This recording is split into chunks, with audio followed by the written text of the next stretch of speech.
کہ میری عزت کا خیال رکھنا. یاد کیا ہوا ہم نے طائر لاہوتی اس رزق سے بہت اچھی جس رزق سے آتی ہو پرواز میں کوتا. یہ یاد کیا ہوا ہے ہم نے, یاد ہے, سب بچوں کو یاد ہے. میرا ایک اور فکرہ ہے, بے عمل عالم اصلاح کی بجائے نحوست پھیلاتا ہے.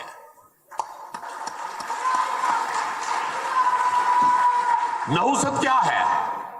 آپ کو سمجھ ہی نہ آئے کہ کرنا کیا ہے, یہی نحوست ہے نا یار. سمجھ نہیں کی نحوست پہ گئی ہے یار, پتہ ہی نہیں لگن دیا کہ میں خراب ہو گیا یار. یہ نحوست ہے. بے عمل عالم نحوست پھیلا دیتا ہے. جو آپ بات کر رہے ہیں یار اس پہ عمل بھی تو کرو. اے طائر لاہوتی اس رزق سے موت اچھی. تو ہم یہ سوچ ہی نہیں رہے.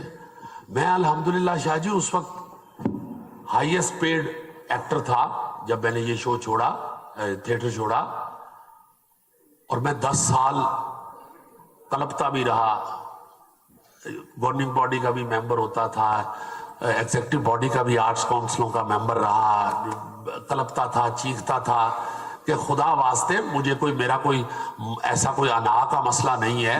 میں ایک ثقافتی نمائندہ ہونے کے ناطے یہ سوچتا ہوں. میں یہ بھی نہیں تھا کہتا کہ رقص بڑا بےہودہ تم لوگ کر رہے ہو. میں یہ بھی نہیں تھا کہتا کہ فلاں برا کر رہا ہے. میں ہم کر کے بات کرتا تھا ہمیشہ. ہم غلط ہو گئے ہیں, ہم بے روی کا شکار ہو گئے ہیں. میں کہتا تھا ہمیں یہ ذہن میں رکھنا چاہیے کہ ہندو جس طرح ہم سے اچھی نماز نہیں پڑھ سکتا, اس طرح ہم ہندو سے اچھا ناچ نہیں سکتے.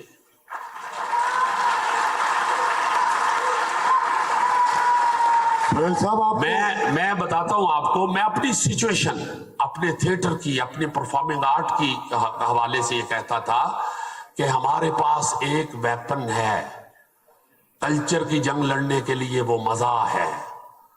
ہم اکبر الہوادی سے شروع ہو جائیں, انور مقصود صاحب سے, معین اختر صاحب, عمر شریف صاحب, امان اللہ خان صاحب, لہری صاحب, منور ظریف صاحب, ظریف صاحب, وہ میں کہتا تھا کہ ایک لمبی فوج ہے.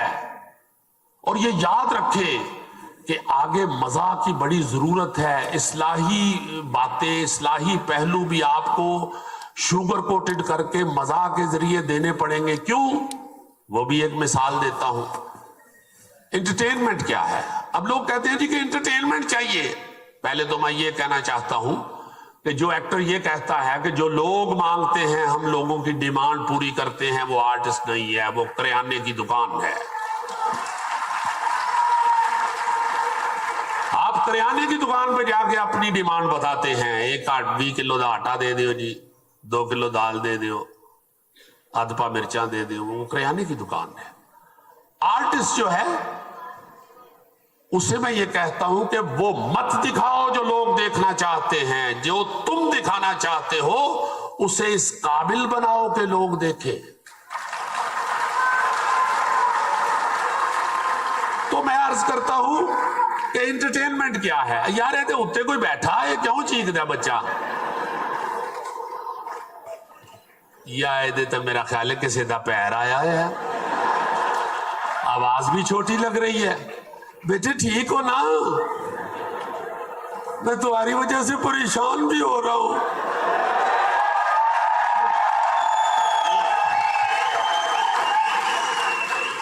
انٹرٹینمنٹ کیا ہے؟ میں چٹکی ساری اپنے مشاہدے کی باتیں کرتا ہوں. مجھے نہیں پتا کتاب میں کیا لکھا ہوا ہے. انٹرٹینمنٹ کیا ہے؟ آپ ایک طرف کو گھومتے ہیں, جب ہم بچے تھے کھیلتے ہوئے ایک طرف کو گھومتے تھے, پھر کھڑے ہوتے تھے تو گرنے لگتے تھے.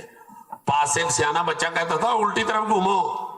الٹی طرف کے 1-2 چکر جو ہوتے تھے وہ ہمیں سنبھال دیتے تھے. یہ الٹے چکر انٹرٹینمنٹ ہے. آپ سارا دن جس سمت کو گھوم رہے ہیں اس کی مخالف سمت میں آپ کو انٹرٹینمنٹ چاہیے. یہاں جتنی ٹینشن ہے, جتنی مصیبتیں ہیں, جتنی یہاں پہ مشکلات ہیں, میں بہت دیر سے کہہ رہا تھا کہ یہ یاد رکھیے گا، انڈیا بھی آخر کار مذاق کی طرف جائے گا. آج ان کا سب سے بڑا سٹار کپل شرما ہے، جس کے شو میں آ کے شاہ رخ خان بھی کہتا ہے کہ میرا خود جی چاہتا ہے، میں چوتھی دفعہ آیا ہوں اور میں خود آیا ہوں. بڑے بڑے ہیروز اس کے شو میں جا کے تو فخر فیل کرتے ہیں. انہوں نے پھر ایک شو شروع کر دیا، اس میں انہوں نے مزاح کرنا اور مزاح ریسیو کرنا سکھایا لوگوں کو. اس وقت میرے آرٹسٹ دوست کہا کرتے تھے کہ یار ہے کی بچ سردار بھایا ہے، ایویں نکیاں نکیاں گلاں تو ہس ہس کے کندھاں وچ وجدا ہے. میں اس وقت بھی کہتا تھا کہ یہ اپنی قوم کو ہنسنا سکھا رہا ہے. پورے انڈیا سے انہوں نے کہا کہ آؤ آ کے ہنساؤ. مجھے یاد ہے کہ ہر دوسرا آدمی کہتا تھا میں لدھیانہ یونیورسٹی کا فزکس کا پروفیسر ہوں، میں آپ کے لیے 3-4 آئٹم لے کے آیا ہوں، پیش کرتا ہوں. او یا اللہ، میں بیرسٹر ہوں، میں آپ کو بھی ایک آئٹم سنانے لگا ہوں. بڑے بڑے لوگ اٹھ کے وہاں آ گئے اس پلیٹ فارم کے اوپر. میں نے کہا یہ کامیڈین ڈھونڈ رہے ہیں اپنی آبادی میں سے، ان کے پاس نہیں ہے. تو میں تو منور ظریف کے قافلے کا بندہ تھا.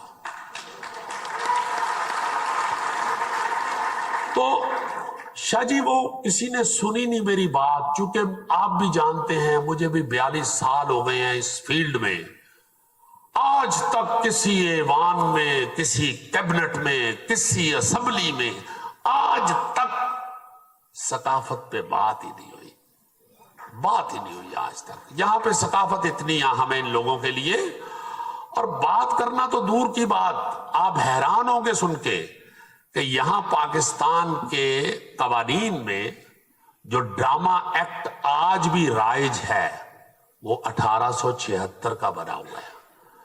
تو ہم لوگوں نے وہ چیخے چلائے تو اس وقت کے جو ڈی سی او تھے انہوں نے پابندی لگا دی کہ یہ فحاشی و ریانی بند کرے. وہ چند آرٹسٹوں نے ایک تگڑا وکیل کر کے ان کے سامنے کیس لے گئی کہ جی سانو کہندے نے نچو نا ڈی سی صاحب. اور مینوں بعد چوں پتہ لگا وہ جا کے انہوں نے گھر بھی نچ دیا سی. انہوں نے نچ کے دکھایا جج صاحب دے گھر ہی. وہ جج صاحب نے بلا لیا ڈی سی او کو، کیوں کہا ان کو ناچنا؟ وہ جی فحاشی پھیلا رہے ہیں. کہاں لکھا ہے یہ نہیں ہو سکتا؟ قانون کدھر ہے تمہارا؟ اس ڈی سی او بیچارے نے دکھایا جی یہ تو جی 1876 کا بنا ہوا ہے، یہ ہے وہ ہے. اس نے فائل ان کے منہ پہ ماری کہ جاؤ پہلے جا کے قانون بناؤ، جاؤ آپ جو مرضی کرو. ختم ہو گئی بات. پھر میں تھے امرود لا لیندا، مینوں دسو کی کردا؟ پھر جانا ہی سی نا. گھر ٹر گیا، چل دے ڈرامے چوں نکل کے دوڑ گیا. گھر جا کے بیگم نے دروازہ کھولیا، میں کہا دالاں سٹا لیا، میں ہن یہ کام نہیں کرنا.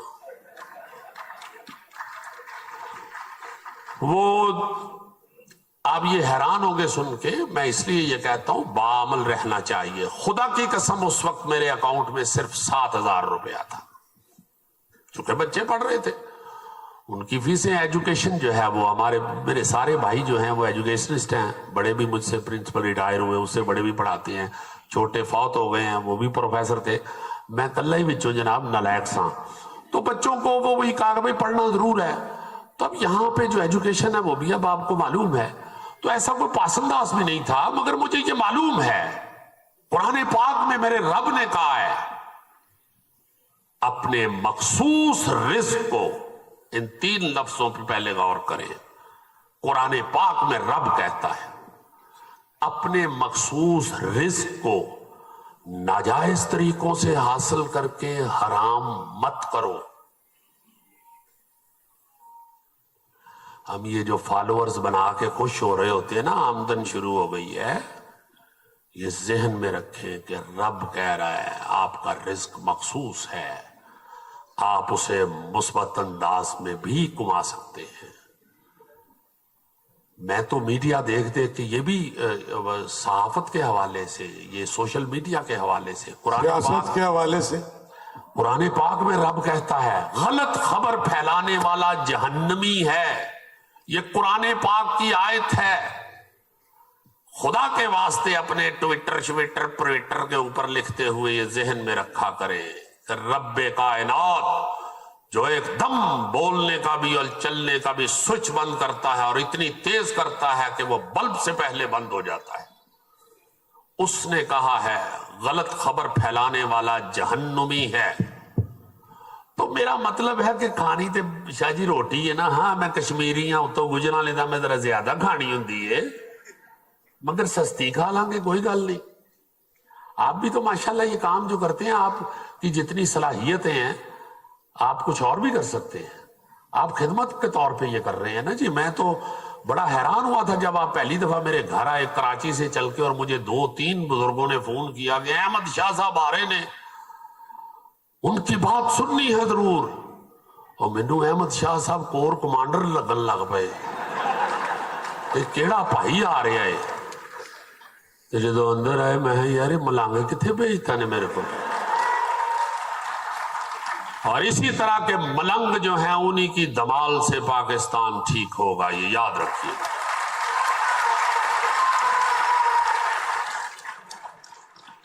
اب مجھے معافی دے دیں یہ آگے سارے بزرگ بھائی، میں ہوں میرا دھیان پہ آئے میں کی ادوں دا بولی جا رہے ہیں السلام علیکم سر، تشریف رکھیے آپ، پلیز پلیز پلیز تشریف رکھیے۔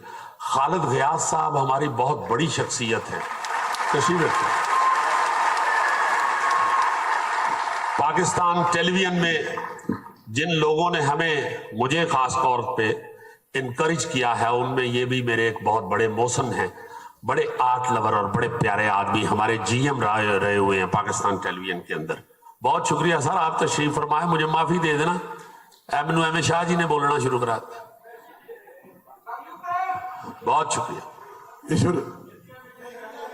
سر سر بہت شکریہ بہت شکریہ۔ وہ شرطیہ میٹھے نا جی میری پہلی پروڈکشن تھی، میں نے زندگی میں جو پہلا ڈرامہ پروڈیوس کیا وہ شرطیہ میٹھے تھا۔ تو اس میں وہ نابینے تھے اور یہ وہ، اور اس میں پھر آخر پہ وہ جو فقیر بنے ہوئے ہیں نابینے اور ان سے غلط کام کرواتا ہے اور یہ وہ، تو اس میں آخر میں دادا بنا ہوا تھا۔ وہ جب پکڑے جاتے ہیں باپ کی جگہ تو میں کہتا ہوں نام مرادا نو انا تے بیکار ہی سمجھدا رہا ہے، انہوں ہی چنگا سمجھدا پڑھاندا لکھاندا تے اج تیرے لئی ہو رہے کی کر دے۔ ایک گل یاد رکھی ہوئے، پتر پاویں انے ہون کانے ہون لنگڑے ہون لولے ہون، ہوندے شرطیہ میٹھے۔ بہت شکریہ بہت شکریہ بہت شکریہ بہت شکریہ۔ وہ اس وقت ہر ڈرامے میں ہم سارا کچھ کرا کے، تو اصلاحی پہلو کچھ ان لوگوں نے اساتذہ نے جو ہمیں تربیت دی تھی وہ یہی تھی کہ بھائی بیچ میں کوئی اچھی بات بھی ایسی کرو جو عوام تک پہنچے، اور اس کے لیے جو کامیڈی ہے اسے پیڈسٹل کے طور پہ استعمال کرو، اس کی بنیاد پہ کوئی عمارت جو ہے وہ اصلاحی بناؤ۔ مجھے یاد ہے ایک دوست میرا جو تھا نا جی، وہ مولوی آدمی، تو میں نے اسے کہا یار ڈرامہ دیکھنے آئے، ڈرامہ لگا ہوا ہے، وہ بڑا مزہ آئے گا۔ وہ بھی میں نے ہی لکھا تھا، تو وہ بڑا مزہ آئے گا وہ قرآن پاک کی اس آیت سے ہی اڈاپٹ کیا ہوا تھا کہ اپنے مخصوص رزق کو ناجائز طریقوں سے حاصل کر کے حرام مت کرو۔ پھر ایک جگہ پہ اللہ پاک کہتے ہیں قرآن پاک میں، وہ کسی نے نہر میں بچے پھینک دیے، میں ساری رات جاگتا رہا، اس قتل میں میں بھی شامل ہوں، میں معاشرے کا حصہ ہوں، اگر کتے کی ذمہ داری لے سکتے ہیں عمر، تو میرے اوپر انسان کی ذمہ داری نہیں آ رہی۔ وہ کہہ رہے ہیں کتا مر گیا دریائے فراق کے کنارے، تو اس کا بھی میرے پہ قتل، تو یہ تو انسان 3 بچے پھینک دیے نہر میں، تو بڑا میں ڈپریس۔ تو وہ قرآن پاک ایک نا جی انجینئر عبد الحکیم ہے، انہوں نے پہلی دفعہ الفابیٹک ترتیب دی تھی قرآن پاک کی، ہر ٹاپک کو علیحدہ علیحدہ انہوں نے نکال کے، تو انہوں نے مجھے بھی وہ عنایت کیا، تو اس نسخے میں سے میں اکثر وہ چیزیں دیکھ لیتا تھا۔ تو مجھے ایسے لگا کہ یہ آج نعوذ باللہ آج یہ آیت نازل ہوئی ہے، سیدھا لکھا ہوا تھا، کہیں تنگ دستی اور مفلسی کی وجہ سے اپنی اولاد کا قتل نہ کر دینا، تمہیں بھی اور تمہارے بچوں کو بھی رزق دینے والا میں ہوں، تو اس حوالے سے وہ بڑا مزہ آئے گا، ڈرامہ کیا. تو اس میں نا جی کو دوست دیکھنے آیا، وہ مولوی ٹائپ. مجھے پہلے تو کہے کہ یار تھیٹر کتنے، تھیٹر اللہ حول ولا قوت. میں اس کو زور دور لگا کے لے آیا. تو اس نے مجھے کہا کہ یار بات سنو. میں بڑا خوش ہوا ہوں ڈرامہ دیکھ کے. میں یہ اندر سوچ رہا تھا کہ اب ہم جمعہ پڑھنے اس وقت جاتے ہیں جب عربی کا خطبہ شروع ہوتا ہے. جو مولانا اردو کی سپیچ کرتے ہیں اس خطبے سے پہلے ہم وہ بھی نہیں سنتے. اردو کا خطبہ شروع ہوتا ہے تو ہم جوتی ڈھونڈنی شروع کرتے ہیں اور جا کے فٹافٹ اللہ اکبر جماعت کے ساتھ مل جاتے ہیں.